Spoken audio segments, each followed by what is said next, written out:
Hi, I'm George Thompson Jr. Our lesson title today is in the form of a question. Why pray? Actually, this is an important and powerful question. Prayer isn't a religious habit. It should be a relationship and a lifeline to God. It is also a way that God invites us to partner with Him. In this lesson, I will give clear scriptural reasons why we should pray, hear, and obey the voice of God. First, we need to pray because God desires relationship with us, not just a ritual or a habit. Prayer is how we connect with God personally and not just talk at Him. James chapter 4 verse 8 says, "Draw near to God and He will draw near to you." Prayer is less about performance or habit, but it is more about being in the presence of God.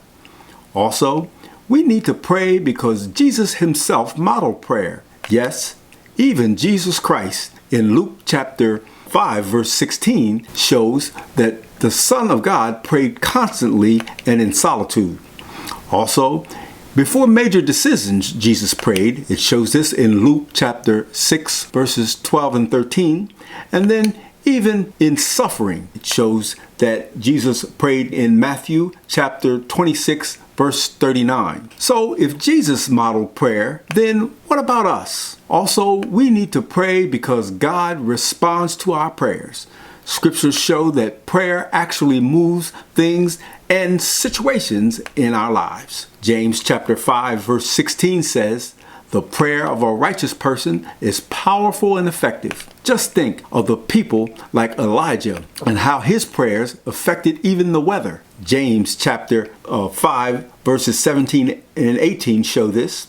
And then Moses in Exodus chapter 32 verse 14, it shows that his prayer held back the hand of God from the harm that he said he would do to his people. And then in 2 Kings chapter 20 verses 1 through 7, it shows that God restores life after prayer and weeping from the king in that verse.